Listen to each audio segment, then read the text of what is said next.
what you were speaking now, I very much wanted to ask Kirti to speak a little bit about, because you have been growing up in ashram, your whole family has been there, steeped in the work, and you have, when you came back, served at Golconda, you said, for 20 years.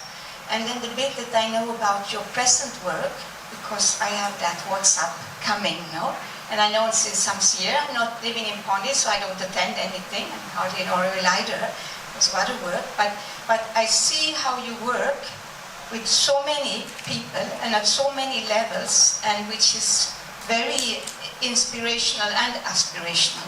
So I wanted you to speak a little bit about this, because I see from what you were speaking that at this point in Auroville, we actually are forced to interact with a lot of people. I work in ATDC. We had a G20, so I had every day for 8 or 10 days, contractors, contracted people, CPW, very, highly educated, also people completely who were carrying the grass. And I saw we have to learn to interact on all this level. This is about human unity, that is why we are here.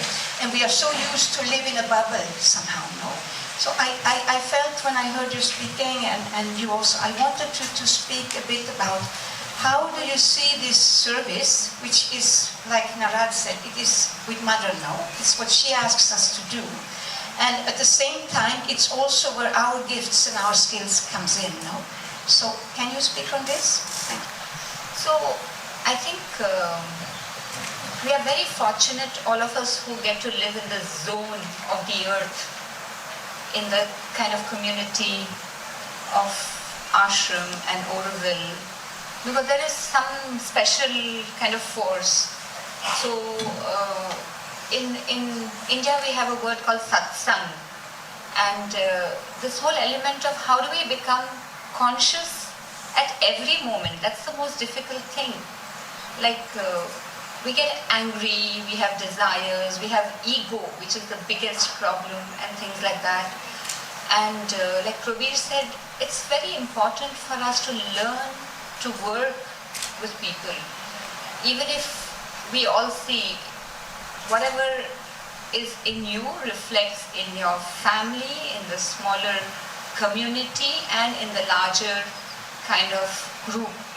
So coming more in the direction of the work I'm doing, in the direction of art, I think another thing we're very fortunate in the ashram is this brilliant free progress system that Mother has given us as our educational system. Because I meet a lot of people around who even at 50, 60 still don't know exactly what they want to do in their life. And I think many of us who know we are blessed, because then already you know what is your kriya, or what is the karma, which is the path through which you will serve the divine. And once that, and the education in the ashram, the free progress system, for some who may not know it, so now it's even getting better and better by every year. Like when I was a student, it was only in the higher course, which we call knowledge. But now, and now it is coming to EAVP 4, so to younger classes. So basically, Mother believed that at the age of 14, a child should be given full freedom to do what he or she wants in his or her life. And teachers have told Mother that, but what if the child is wasting their time? So the Mother has said, no, it doesn't matter. It's their life, they're free to use it, waste it, whatever. And she believed that in this experiment of mine, even if there are only a handful of children who benefit, she said, I believe I'm successful. So having had this education where every year when I was in school, I used to have a new passion, a new hobby, and poor parents of mine would have to 1 year buy ghungru, next year calligraphy pen, 3rd year pottery dress, 4th year oil paints. So we just indulged and we dabbled, and there was no difference. We were completely free to do what we like, and we just enjoyed it. We never wanted to go home. So in retrospect, I feel like this whole understanding later drives home this thing about the multifacetedness of education and life, and that is what our whole learning is about. So I was just looking at some other educators, and I think a little bit of our problem, a little bit of the Sri Aurobindonian problem, if I may dare to say so, is we're intellectualizing too much. And I really feel there's a great problem there. And I feel so fortunate, like suppose I'm late and I've missed the ashram timing and I just crossed the balcony street and I say, wow, this is actually where you're closest to Sri Aurobindo's window, where he wrote the Savitri. So you just sit there and you just contemplate that how did this avatar rule the world through silence with his pen. And it is very important for us, I feel, to talk less and work more and keep working. And so through the work I do, for me it's like a conviction that culture is the greatest power and force for transformation.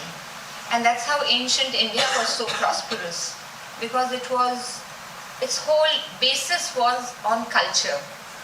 But today we have become consumerist, and we are aping the consumerism of the world, forgetting our culture, and almost the culture becomes a footnote for a CSR project, for getting funds, for putting a profile to your, etc. So for me, I feel we have to do it as a center stage activity. And the moment we do that, the harmony within and without will blossom. So in the work I do, I actually just do the work. I don't actually expect. So a lot of people ask me, you do so many events. So I tell them that for me, I think so Sri Aurobindo in the National Value of Art has very clearly said art has three important roles. One is to beautify, which we all understand. It's simple. We want to wear beautiful clothes. We want to decorate our homes beautifully. Then he says it's for education. So we also understand how art helps us in our learning process. But the greatest and the third, which he says, is self-transformation. And I feel, let's say even 2 months back when I was in my hometown, in my village, and climbing up on the mountain. So, just this line from Savitri came that God fulfilled in nature, nature fulfills God. Narad can quote me better. It's fulfilled in God. So I was just asking myself, what made these artists up on the mountain top in the heart of the thick forest to sit and carve a Hanuman Murti or do a cave of Buddha? So I think that's where art goes, and that's where man has kind of giving birth to God, if I may say so, invoking God. When we went to Kumbakonam to see the bronze sculptures, and you're literally in this kind of workshop where from the Chola period, the 34th Sthapati is today continuing the lineage, and basically it is that family which has housed all the bronzes starting from our Vinayagar Koil to the Tanjavur temple, and you literally feel you're in the space where man has given birth to God. And this experience kind of just tells me that what art gives man, and why there is this need of culture and art which kind of embodies the divine in us. So even in the rasa theory, there is no unhappiness. Once everything is beauty, there's only beauty, there's only ananda. So when I do any event, it's just, I tell myself, I just want to kind of do what I feel needs to be done. And that's all. And then I think, like a banyan tree, you just grow, and then, birds come, fruits are there, and then flowers bloom.